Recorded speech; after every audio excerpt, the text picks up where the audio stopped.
senantiasa memakmurkan masjid yang sama-sama kita banggakan ini. Dan hadirin wal hadirat semua yang hadir di majlis ta'lim, majlis ilmu, majlis warisan baginda Muhammad SAW, mudah-mudahan kita semuanya dengan keberkahan duduk di majlis ilmu disehatkan badan kita, diberi umur panjang oleh Allah Subhanahu wa taala, diangkat segala penyakit yang mungkin ada di dalam tubuh kita, dan mudah-mudahan dengan berkah duduk seperti ini kita diberi oleh Allah Subhanahu wa taala anak turunan yang soleh solehah. Amin ya rabbal alamin. Hadirin wal hadirat, Bapak Ibu yang dimuliakan oleh Allah Subhanahu wa taala, dengan kenikmatan Allah Subhanahu wa taala, dengan taufik dari Allah, hidayah dari Allah Subhanahu wa taala, kita bisa berkumpul di tempat yang paling dicintai oleh Allah Subhanahu wa taala.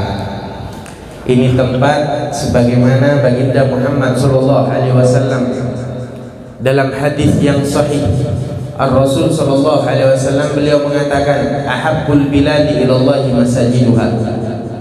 Tempat yang paling dicintai oleh Allah Subhanahu wa taala yang ada di muka bumi ini adalah masjid. Sehingga ulama berpendapat, tidaklah seseorang ditakdir oleh Allah, digerakkan hatinya, bisa melangkahkan kakinya ke tempat yang paling dicintai oleh Allah, melainkan orang tersebut adalah orang yang memang diinginkan menjadi hambanya yang dicintai oleh Allah Subhanahu wa taala. Jadi nikmat besar pian mendapat hidayah, dapat giringan hati dari Allah Subhanahu wa taala, bisa menuju ke tempat yang paling dicintai oleh Allah Subhanahu wa taala. Kemudian kalau kita tahu bahwasanya ini tempat paling dicintai oleh Allah, kemudian kita isi dengan zikir kepada Allah Subhanahu wa taala, kita isi dengan majlis ilmu, majlis warisan baginda Muhammad sallallahu alaihi wasallam. Karena hakikatnya para anbiya tidak mewariskan dinar maupun dirham, akan tetapi yang diwariskan oleh para anbiya tak lain adalah ilmu. Innamal anbiya lam yuwarrith dinaran wala dirhaman walakin warrathul ilm. Sesungguhnya para anbiya tidak ada yang mewariskan dinar maupun dirham, akan tetapi yang diwariskan oleh para anbiya tak lain adalah ilm, yaitu ilmu. Kalimat warisan dalam sebuah hadis ini kan dikatakan warisan. Para anbiya tidak mewariskan dinar maupun dirham, tapi mewariskan apa? Ilmu. Warisan ini biasanya jatuh kepada siapa, Bu? Warisan biasanya diberikan kepada siapa? Anak. Berarti orang terdekat. Makanya ulama juga berpendapat, kata ulama, tidaklah seseorang ditakdir oleh Allah, diberi hidayah oleh Allah, diketuk hatinya, bisa duduk di majlis ilmu warisan Nabi Muhammad SAW, melainkan orang tersebut memang diinginkan untuk dekat dengan Nabi Muhammad SAW. Jadi mudah-mudahan dengan duduknya kita di tempat yang paling dicintai oleh Allah, mengambil warisan Nabi Muhammad SAW, derajat kita diangkat oleh Allah Subhanahu wa taala, dan kelak bisa berkumpul dengan Nabi Muhammad SAW. Amin ya rabbal alamin. Jadi majlis ilmu ini majlis yang luar biasa, mengangkat derajat seseorang. Allah Subhanahu wa taala memang mengangkat derajat seseorang yang memiliki ilmu. Di dalam Al-Quran sudah Allah nyatakan, yarfa'illahu alladhina amanu minkum walladhina utul ilma darajat. Allah itu mengangkat derajat orang yang beriman dan yang di situ diberi ilmu oleh Allah Subhanahu wa taala dengan derajat yang begitu luar biasa. Dengan ilmu mengangkat derajat, dan dengan derajat tersebut nanti seseorang akan dikumpulkan dengan orang-orang pilihan Allah Subhanahu wa taala, para sholihin, para aulia, para syuhada, para anbiya dan lain sebagainya. Pastinya orang yang berakal ingin mendapatkan derajat yang tinggi di sisi Allah. Kenapa? Karena nanti untuk kenikmatan yang abadi di akhirat, berkumpul dengan orang-orang pilihan Allah Subhanahu wa taala, orang-orang soleh dan lain sebagainya. Cuman kita tahu tadi, di antara sebab agar orang diangkat derajatnya oleh Allah dengan menuntut ilmu, dengan memiliki ilmu. Terkadang ada yang bertanya, Habib, guru, saya sudah tua, saya mau cari ilmu sulit, baru duduk paham sedikit, besok sudah lupa. Kenapa? Faktor usia dan lain sebagainya. Saya juga kepengen dapat derajat yang tinggi di sisi Allah, karena saya ingin kumpul bersama para aulia nanti, karena saya ingin nanti berkumpul dengan para solihin. Bagaimana caranya? Di dalam kitab Al-Isti'dad Liyaumil Ma'ad itu disebutkan ada 4 hal, ada 4 perkara yang bisa mengangkat derajat seseorang sekalipun ilmunya sedikit. Arba'atun tarfa'ul mar'a wa in qalla ilmu. Ada 4 perkara tarfa'ul mar'a yang bisa mengangkat derajat seseorang wa in qalla ilmu, sekalipun ilmunya sedikit tapi bisa diangkat. Apa itu 4 perkara? Yang pertama, at-tawadu, orang yang tawadu. Dengan sifat tawadu diangkat derajatnya oleh Allah. Rasa rendah, nggak memiliki apa-apa, nggak sombong, nggak angkuh. Orang yang nggak sombong, nggak angkuh, dia akan diangkat derajatnya oleh Allah Subhanahu wa ta'ala. Man tawadhu'a rafa'ahullah. Siapa orang yang tawadhu, rafa'ahullah, niscaya diangkat derajatnya oleh Allah Subhanahu wa ta'ala. Tapi sebaliknya, wa man takabbara, siapa orang yang sombong, yang angkuh, wada'ahullah, niscaya akan direndahkan oleh Allah Subhanahu wa ta'ala. Direndahkan, bukan semakin diangkat derajatnya, tapi semakin diturunkan oleh Allah Subhanahu wa ta'ala. Tapi dengan tawadhu diangkat derajatnya oleh Allah Subhanahu wa ta'ala. Orang sombong zaman sekarang ini, Bu, macam-macam. Kalau dulu mungkin kita tahu orang sombong biasanya dengan apa? Dengan hartanya, dengan kayanya. Karena kaya sombong. Tapi zaman sekarang saking parahnya itu sombong.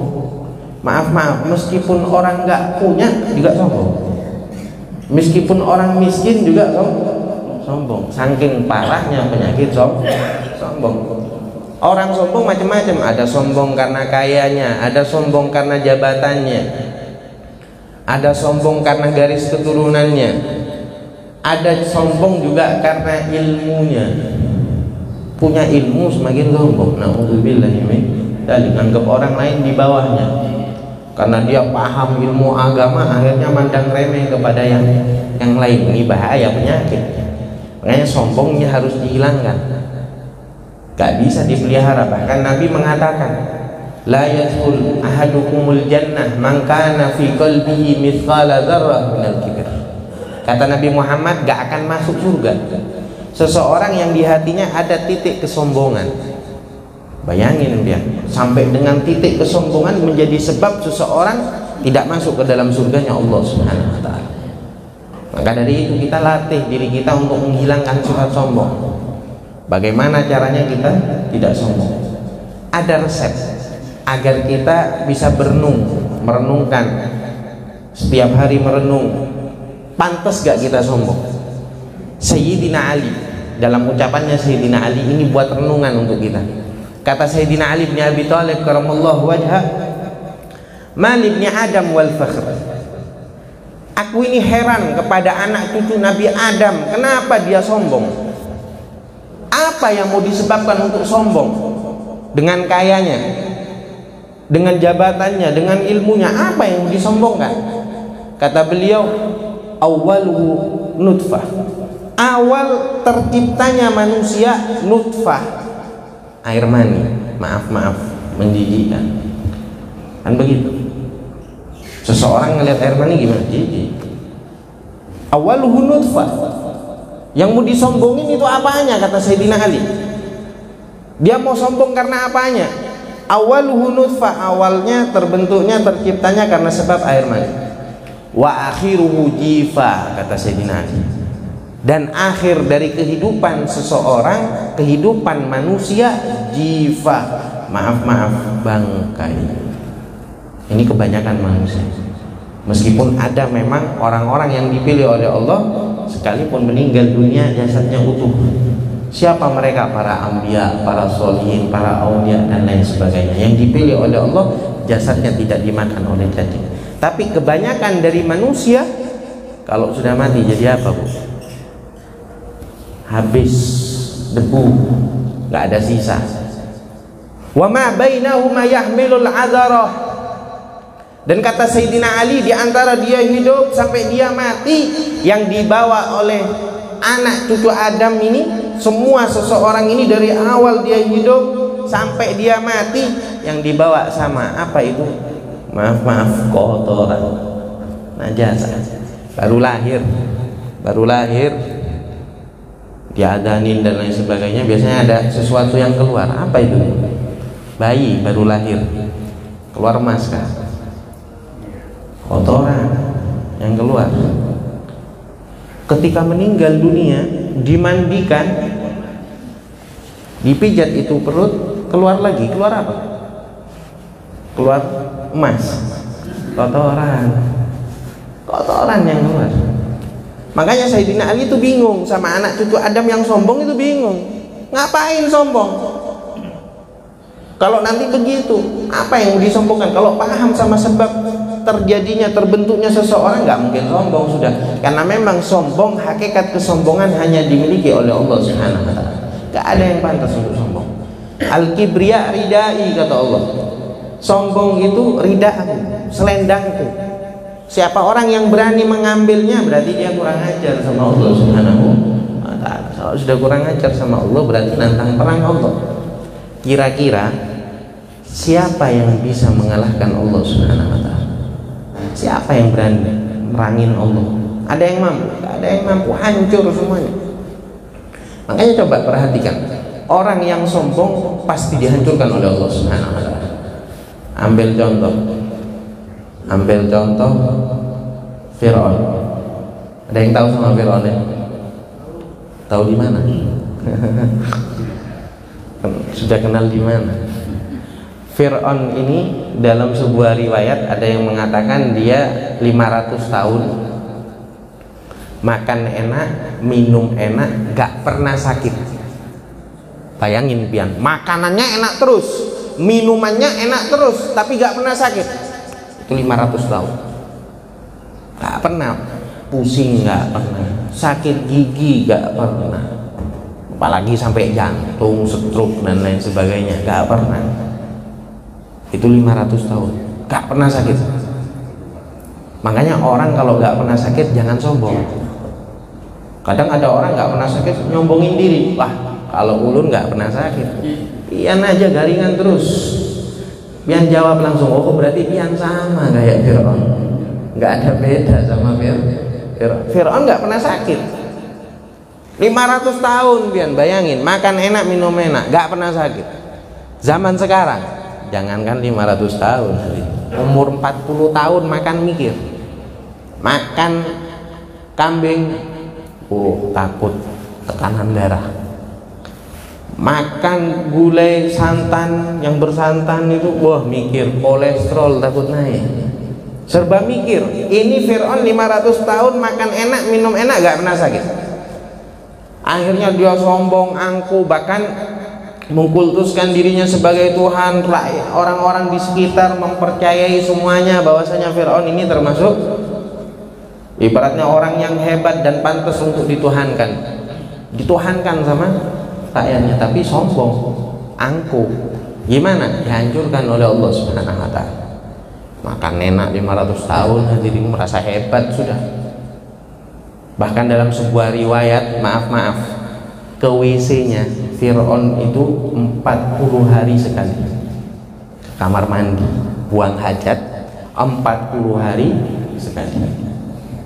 Karena angkuh. Gimana endingnya? Gimana terakhirnya ketika Allah Subhanahu wa ta'ala mengutus Nabi Musa alaihi salam? Nabi Musa alaihi salam ketika melemparkan tongkatnya menjadi ular begitu luar biasa, ular yang besar, mendekat ke pintu istana Fir'aun. Fir'aun ketakutan. Saking takutnya, yang awalnya 40 hari sekali ke WC, saking takutnya sehari 40 kali bolak-balik ke WC. Kenapa begitu? Sombong. Makanya orang kalau sombong bahaya, hati-hati, dihancurkan oleh Allah Subhanahu wa ta'ala, direndahkan oleh Allah Subhanahu wa ta'ala. Maka dari itu yang pertama, kalau kita ingin mendapatkan derajat yang tinggi di sisi Allah, sehingga kelak kita berkumpul dengan orang-orang soleh, orang-orang pilihan Allah Subhanahu wa ta'ala, harus menghiasi diri kita dengan sifat tawadhu. Hilangkan kesombongan yang ada di dalam hati kita. Yang kita mudah-mudahan berharap kepada Allah, mudah-mudahan di dalam hati kita ini dibersihkan dari sifat-sifat sombong. Amin ya rabbal. Kemudian yang kedua dari 4 perkara yang bisa mengangkat derajat seseorang, al-hilm alladzi la yastafizzuhul ghadab, sabar yang tidak mudah terpancing akan emosinya. Menjadi seseorang yang sabar, dengan sabar diangkat derajatnya oleh Allah Subhanahu wa ta'ala. Memang orang sabar ini pasti diangkat derajatnya. Gimana gak mau diangkat? Di dalam Al-Quran sudah nyata, Allah itu meletakkan ma'iyah. Ma'iyah ini kebersamaan. Allah itu senantiasa bersama siapa? Innallaha ma'as sabirin. Sesungguhnya Allah bersama orang-orang yang sabar. Oh, sabar ya bersama Allah terus-terusan. Dan orang hidup di dunia gak lepas dari ujian. Kita yang berdagang ada ujiannya. Kita yang bertetangga ada ujian juga, yang di situ memancing emosi kita. Kalau kita bisa memilih untuk lebih sabar, dengan hal tersebut bisa diangkat derajatnya oleh Allah Subhanahu wa ta'ala. Makanya coba kita lihat manaqib para sholihin. Kalau kita baca manaqibnya para aulia, itu selalu kita dapati dulu Sidin adalah orang yang sabar. Pasti begitu. Karena ini memang sifat ciri khasnya para aulia, para sholihin. Orang kalau bisa sabar, luar biasa, diangkat derajatnya oleh Allah Subhanahu wa ta'ala. Gak sedikit hadirin. Karena dengan sifat sabar diangkat derajatnya oleh Allah. Di Tarim ada satu orang yang bernama Syekh Abdurrahman Bajalhaban. Ini wali min auliaillah. Kuburannya di Tarim.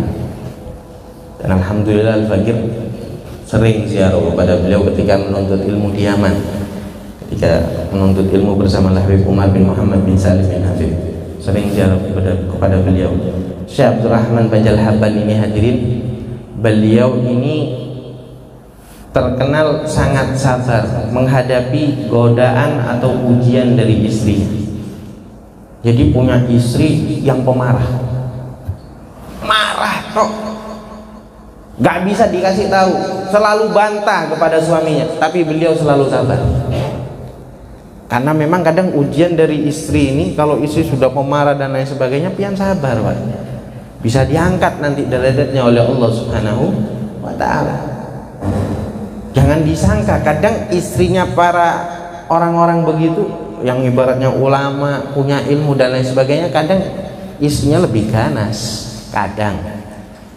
Makanya ada satu orang datang ke kiai mau curhat, guru, kiai, ulun ini punya istri gak pernah mau dikasih nasihat, selalu bantah begini begitu, macam-macam sudah, kuat panjang lebar didengerin sama kiainya. Begitu kah? Iya. Oh, istri ulun lebih parah daripada istri ikan. Tujuannya datang ke kiai minta nasihat, minta amalan, tinggal dijawab aja sama si kiai tadi, istri ulun lebih parah daripada ikam, langsung sabar hadirin ini orang. Oh, berarti istri kiai juga parah. Karena memang kadang wasilah untuk mengangkat derajat seseorang. Syekh Abdurrahman Bajalhaban ini, beliau begitu. Istrinya gak pernah taat, sudah marah terus, tapi beliau memilih sabar. Namanya orang sabar hadirin, sabar ini ada batasnya. Suatu saat beliau sudah gak kuat, Syekh Abdurrahman Bajalhaban ini sudah gak kuat, memilih untuk keluar mencari tempat untuk ibadah kepada Allah Subhanahu wa ta'ala. Semisal musola, polangga. Beliau ibadah di satu tempat, dan di situ ada dua orang yang berjubah, berimamah, zikiran, sholawatan, kemudian doa. Ketika berdoa, kemudian mengatakan, ya Rabb, bijahi Abdurrahman Bajalhaban, kabulkan hajat-hajatku. Ya Allah, dengan hajat, dengan kedudukan Abdurrahman Bajal Haban, Syekh Abdurrahman Bajal Haban, kabulkan hajat-hajat saya. Syekh Abdurrahman di belakang, heran beliau, siapa ini yang dimaksud Abdurrahman Bajal Haban, siapa? Tanya beliau, Pak, saya mau tanya, pian tadi menyebut Syekh Abdurrahman Bajal Haban, siapa itu Abdurrahman Bajal Haban? Saya penasaran, siapa itu? Padahal beliau sendiri di belakang, tapi penasaran, Abdurrahman siapa? Orang lain atau saya? Dipastikan, ditanya, siapa itu Abdurrahman Bajal Haban yang kamu maksud? Abdurrahman Bajal Haban ini tinggal di tempat ini, alamatnya disebut pas, rumahnya di sini, sudah dijelaskan semuanya. Dia mendapatkan kedudukan yang tinggi di sisi Allah Subhanahu wa Ta'ala karena dia sabar menghadapi ujian seorang istri. Wow, senang. Syekh Abdurrahman Bajal Haban senang. Oh, ternyata saya diangkat derajatnya oleh Allah karena istri. Akhirnya pulang dipeluk itu istri, dicium keningnya, terus terima kasih kepada istrinya. Kenapa? Berkat istrinya diangkat derajat oleh Allah Subhanahu wa Ta'ala. Jadi pian Pak, yang punya istri pemarah, yang sabar, kalau bisa tambahi lagi. Orang kalau sudah bisa sabar sama istri ya luar biasa, diangkat derajatnya oleh Allah Subhanahu wa Ta'ala. Begitu pula sebaliknya, seorang istri yang mungkin punya suami pemarah yang sabar, diangkat nanti derajatnya Bu sama Allah Subhanahu wa Ta'ala. Itu wasilah, perantara agar seseorang mendapatkan derajat yang tinggi di sisi Allah Subhanahu wa Ta'ala. Kemudian yang ketiga, ini yang kedua barusan, yang kedua dari 4 perkara yang bisa mengangkat derajat seseorang. Kemudian yang ketiga dari 4 perkara yang bisa mengangkat derajat seseorang, wa in qalla ilmu, sekalipun ilmunya sedikit, yaitu as-sakha, dermawan. Orang yang memiliki sifat dermawan ini cepat diangkat derajatnya oleh Allah Subhanahu wa Ta'ala. Punya kelebihan harta, disumbangkan untuk masjid, untuk kemakmuran masjid, entah itu disumbangkan untuk yayasan, diberikan untuk janda atau orang-orang miskin dan lain sebagainya. Ini paling cepat mengangkat derajat seseorang. Orang itu kalau pengen derajatnya tinggi, kita yang punya harta lebih, sisihkan, sumbangkan untuk masjid dan lain sebagainya. Itu paling cepat. Dan jangan khawatir, jangan disangka kemudian harta yang kita keluarkan kemudian berkurang. Enggak. Nabi sudah yang mengatakan, yang menjamin ini Rasul Shallallahu Alaihi Wasallam. Kata Nabi Muhammad, mana qosomalun min sadaqatin, bal yazdad, bal yazdad, bal yazdad. Kata Nabi Muhammad, tidak akan berkurang harta yang dikeluarkan untuk sedekah, tapi bertambah, bertambah, bertambah. Jadi orang kalau dermawan itu tinggi derajatnya di sisi Allah Subhanahu wa Ta'ala, dicintai Allah. Makanya dalam hadis Nabi mengatakan, as-sakhi, orang yang dermawan, qaribum minallah, dekat dengan Allah Subhanahu wa Ta'ala, qaribum minan nas, dekat dengan manusia, dicintai manusia, dicintai Allah, qaribum minal jannah.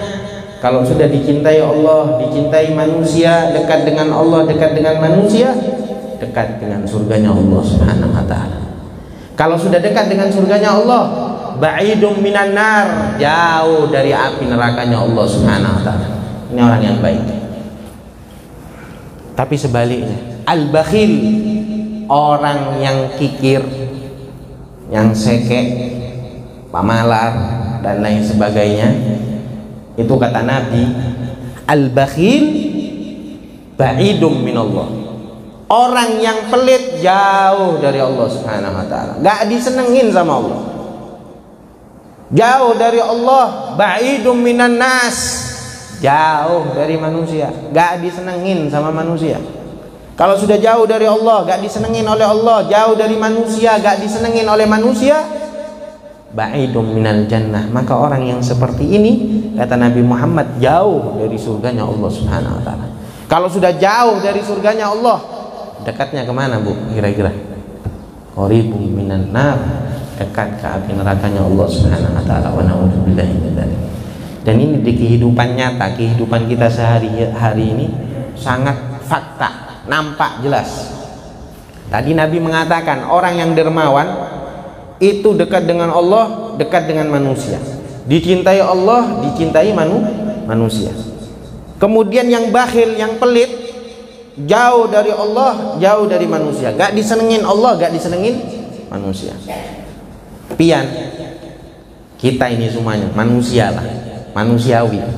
Kalau seandainya punya tetangga di komplek ini, misal di komplek sini ada 2 orang sugih, kayanya sama-sama kaya, cuman yang satu kalau urusan masjid luar biasa, urusan keagamaan luar biasa, sosialnya luar biasa, tetangga gak mampu dibantu, dilihat di sekitar ada yang miskin mana dibantu, ada yang kesulitan dibantu, tanpa diminta langsung bantu. Urusan masjid paham, oh masjid nanti mau buat acara maulid misal, langsung dibantu, gak perlu diminta, langsung bantu, paham sendiri, sosialnya tinggi.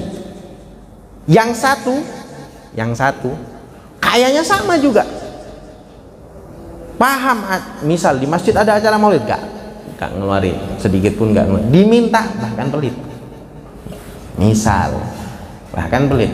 Tetangganya ada yang gak mampu, udah dibantu, acu tak acu sama tetangga, gak paham, sudah sosialnya gak ada sama sekali.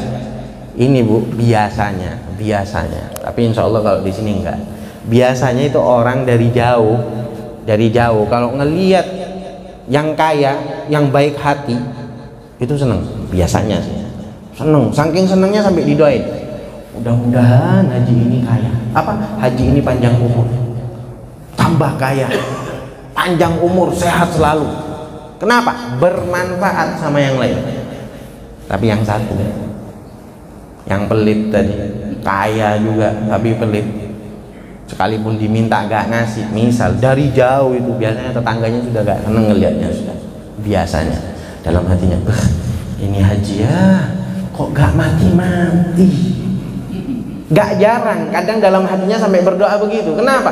Karena gak ada manfaat untuk orang lain, sesuai dengan hadis Nabi.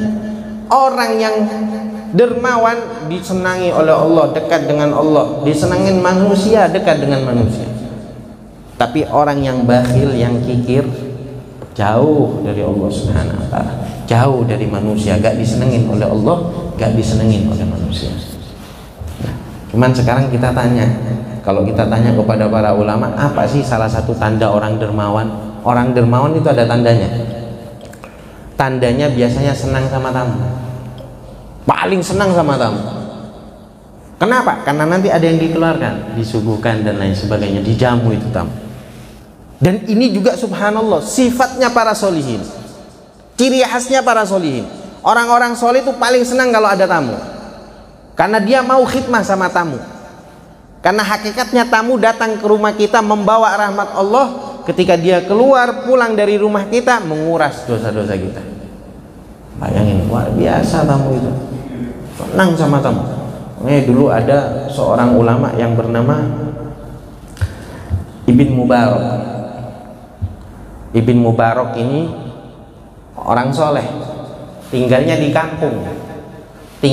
kampung, di pelosok, bukan orang yang kaya.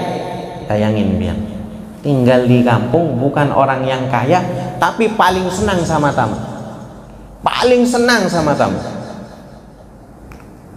Nah, beliau mendengar kabar 3 hari lagi akan kedatangan tamu 20 orang, nggak tanggung-tanggung, 20 orang. Beliau langsung mikir gimana caranya menjamu tamu.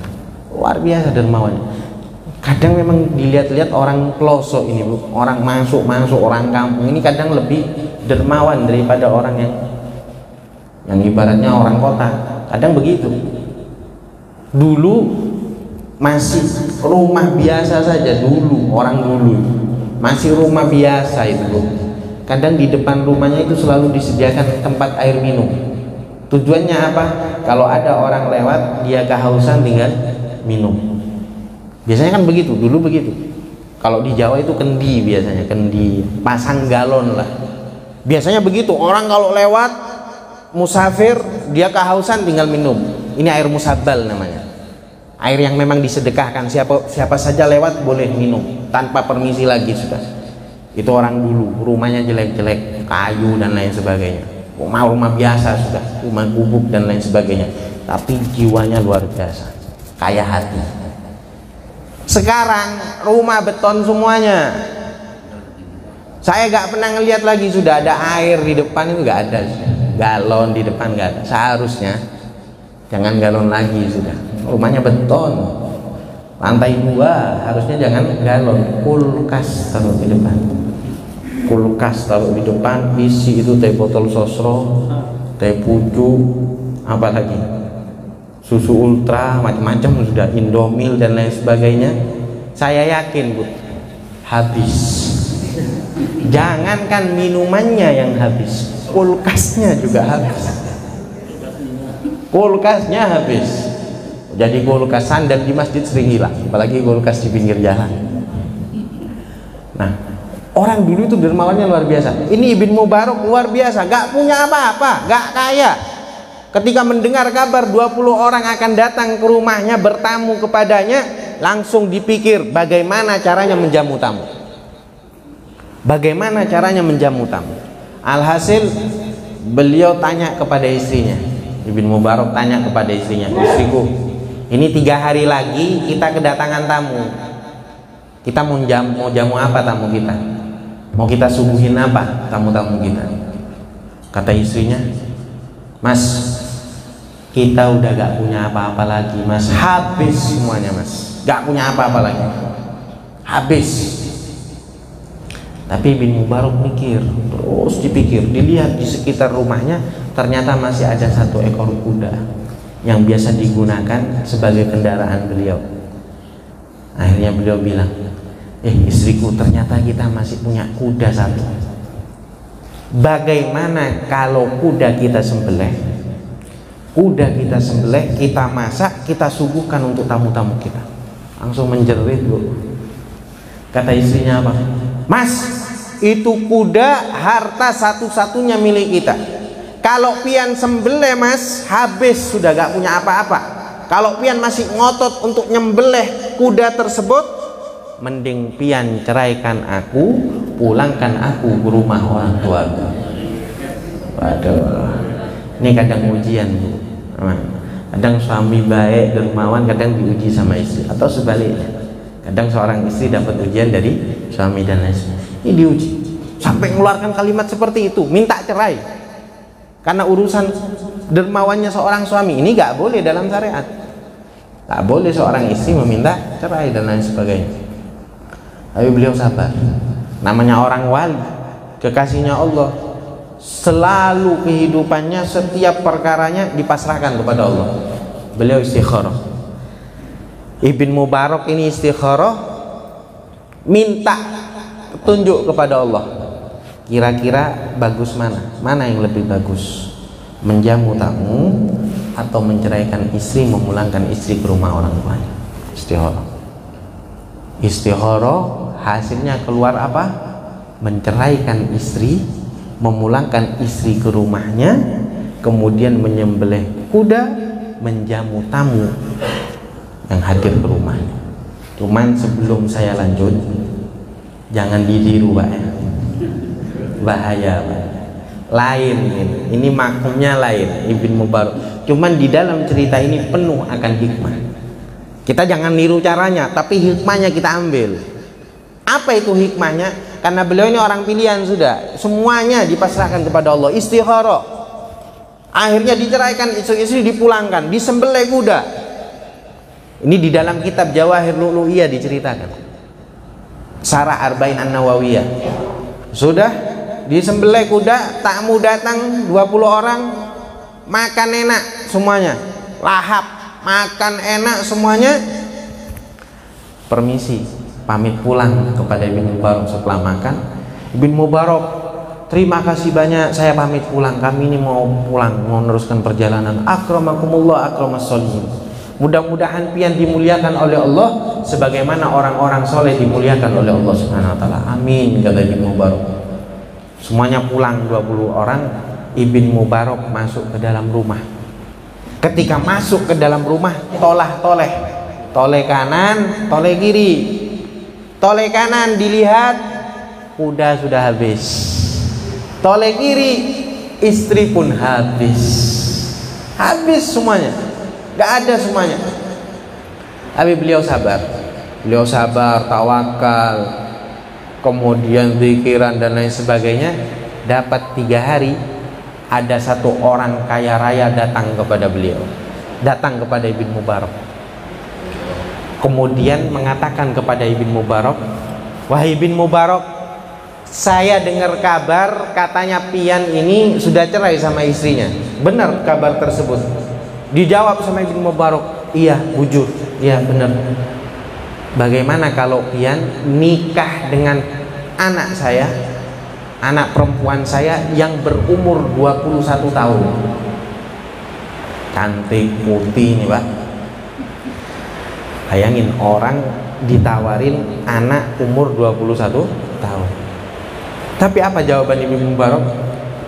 Ibn Mubarak menjawab, tunggu dulu, saya mau istikharah dulu. 3 hari lagi akan saya jawab. Bayangin gitu. Ditawarin 21 tahun, putih, cantik. Putihnya putih beneran, cantiknya cantik beneran. Bukan kayak zaman sekarang. Kalau zaman sekarang di media sosial luar biasa. Putih, glowing, efek kamera, filter Instagram penyebabnya. Kalau dari Instagram luar biasa, cantik, mulus. Kalau ngelihat beneran, kayak mak lampir. Ini beneran cantik, 21 tahun, gadis. Ketika ditawarkan kepada Ibn Mubarak, Ibn Mubarak gak langsung jawab, oh yuk bismillah. Itu bukan kita hadirin. Kalau kita yang ditawarin, Pian mau nikah kah sama anak saya umur 21 tahun? Gak pakai panjang lebar sudah, gak pakai mikir panjang, bismillah. Ini Ibn Mubarak lain, istikharah lagi beliau. Istikharah mencari hasil. Ternyata hasilnya apa? Nikah dengan putri tersebut berumur 21 tahun. Nikah, ijab kabul berlangsung. Selesai ijab kabul, kemudian selesai ijab kabul, ini mertuanya saking senangnya mengatakan kepada Ibn Mubarak, wahai Ibn Mubarak, alhamdulillah Pian sudah jadi menantu saya. Saya senang, saya beri Pian hadiah. Tahu hadiahnya apa? Diberi hadiah 70 ekor kuda yang putih yang mahal. 1 ekor kuda disembelih diganti oleh Allah 70 ekor kuda. Ini sesuai hadis Nabi Muhammad SAW. Harta yang kita keluarkan, entah itu untuk sedekah, untuk menjamu tamu, untuk hal-hal kebaikan, itu tidak berkurang. Bal yazdad, bal yazdad, bal yazdad. Tapi akan bertambah, akan bertambah, akan bertambah. Lihat, 1 ekor kuda disembelih diganti oleh Allah 70 ekor kuda. Istri yang membangkang, yang tidak mendukung suaminya, naudzubillah, akhirnya jadi janda, janda kembang. Makanya ini hikmah banyak. Di sini kita bisa ambil. Ternyata benar. Memang fakta ucapan Nabi Muhammad, harta yang kita keluarkan untuk sedekah tidak akan berkurang tapi bertambah. Dan seorang istri yang memiliki suami yang dermawan didukung, karena dengan hal tersebut akan semakin berkah hartanya. Atau sebaliknya, seorang istri yang dermawan didukung dengan hal tersebut semakin berkah, hartanya semakin berkah, keluarganya semakin tentram. Makanya yang ketiga dari 4 perkara yang bisa mengangkat derajat seseorang, yaitu adalah as-sakha, dermawan, bisa diangkat derajatnya oleh Allah Subhanahu wa ta'ala. Kemudian yang keempat, yang terakhir, yaitu husnul khuluq, yang bisa mengangkat derajat seseorang sekalipun ilmunya sedikit. Kata ulama, husnul khuluq, memiliki akhlak yang mulia. Orang kalau sudah memiliki akhlak yang mulia, diangkat derajatnya oleh Allah Subhanahu wa ta'ala. Ilmunya banyak, gak punya akhlak, percuma. Tapi kalau akhlaknya baik, luar biasa, diangkat derajatnya oleh Allah Subhanahu wa ta'ala. Cuman yang perlu kita perhatikan, seseorang gak akan mungkin paham akan akhlak yang mulia kecuali dengan ilmu. Gak akan tahu ini mana sih membedakan akhlak yang mulia sama akhlak yang jelek kecuali dengan ilmu. Jadi menuntut ilmu, ketika mempraktekkan nanti akhlak yang lebih diutamakan. Tapi nggak bisa kita asal-asalan aja kemudian melihat maaf ada kiai, guru, habib, wah akhlaknya kurang pas. Kok jadi pian yang menilai mereka? Mereka yang lebih paham sama akhlak, kan begitu? Kenapa? Karena memang akhlak kita bisa tahu akhlak karena dengan ilmu. Orang itu bisa tahu sama akhlak karena dengan ilmu. Tapi nanti yang lebih diutamakan adalah husnul khuluq, akhlak yang mulia. Kita kalau mau bicara akhlak panjang lebar. Masuk ke masjid dengan kaki kanan itu akhlak yang mulia. Keluar dari masjid dengan mendahulukan kaki kiri itu akhlak yang mulia. Karena itu adalah akhlaknya baginda Muhammad SAW ketika masuk ke dalam masjid. Perlu kita praktekkan, kita amalkan. Nah, kalau kita mau bahas panjang lebar, cuman ada 2 tanda seseorang yang memiliki akhlak yang mulia. Ini pernah ditanyakan kepada Ibn Abbas. Ibn Abbas ditanya, Abdullah bin Abbas ditanya, wahai Ibn Abbas, berikan kepada kami tanda seseorang yang memiliki akhlak yang mulia. Kata Ibn Abbas, 2. Bayangin juga, dari akhlak yang banyak diringkas jadi 2. Ini menjadi tanda seseorang yang memiliki akhlak yang mulia. Apa itu? Yang pertama, al-basyasah. Al-basyasah itu murah senyum. Orang kalau punya akhlak yang mulia, tandanya selalu senyum.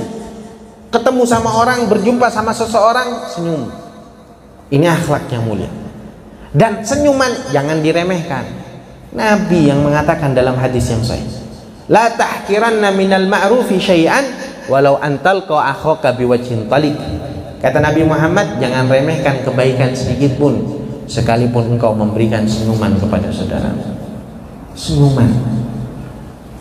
Ini akhlak yang luar biasa. Orang kalau sudah punya senyum berarti dia tanda seseorang ini memiliki akhlak yang mulia. Nah, kalau kita paham senyum ini termasuk akhlak yang mulia, ya begitu hadirin. Kalau memang kita nggak punya apa-apa, kita mau nggak bisa sedekah, senyum aja. Ini pulang dari sini senyum terus. Tapi senyum yang ada sebab. Kalau nggak ada sebab dianggap orang gila nanti. Senyum ini termasuk tanda seseorang yang memiliki akhlak yang mulia. Kemudian yang kedua kata Ibn Abbas, tanda seseorang yang memiliki akhlak yang mulia, al-kalamul layyin. Ucapannya itu lemah lembut. Coba pian lihat orang yang punya akhlak jelek, gak mungkin dia tutur katanya lemah lembut. Karena memang ucapan lemah lembut ini, sopan santun ini hanya dimiliki orang yang memiliki akhlak yang mulia. Lihat, mana ada orang marah-marah, ngamuk-ngamuk di pinggir jalan, ucapannya lembut? Ada? Lemah lembut gitu, gak ada. Pasti kasar. Yang keluar ucapannya juga ucapan yang kotor. Tapi kalau orang memiliki akhlak yang mulia, ucapannya bagus, lemah lembut, sopan santun. Karena ini memang ciri khas seseorang yang memiliki akhlak yang mulia. Dan dengan hal tersebut diangkatlah derajat seseorang. Yang mudah-mudahan kita semuanya yang hadir tanpa terkecuali dianugerahi oleh Allah Subhanahu wa taala 4 hal tersebut. Allah memberikan kita sifat tawadhu. Allah menghilangkan dari hati kita ini sifat-sifat sombong sehingga diangkat derajat kita oleh Allah Subhanahu wa taala. Allah menghiasi diri kita dengan sifat sabar. Allah memberikan, menganugerahkan kepada kita sifat dermawan, dan Allah memberikan kepada kita husnul khuluq, akhlak yang baik, sehingga kita menjadi orang-orang yang baik, orang-orang pilihan Allah Subhanahu wa taala, dan diangkat derajat kita oleh Allah Subhanahu wa taala sehingga kelak dikumpulkan bersama orang-orang soleh, orang-orang yang dikasihi oleh Allah Subhanahu wa taala, orang-orang yang dicintai oleh Allah, berkumpul dengan para auliya wassalihin wasyuhada wassalihin. Amin ya rabbal alamin. Allahumma ij'al jam'ana hadza jam'an marhuma wa tafarruqana min ba'dihi tafarruqan ma'suma wa la taj'al fina wa la ma'ana syaqiyan wa la mahruma. Ya rabbi bil mustafa balligh maqasidana, ya rabbi bil mustafa balligh maqasidana wa ighfir lana ma madha ya wasi'al karami. Sallallahu ala sayyidina Muhammad walhamdulillahi rabbil alamin. Taqabbalallahu minkum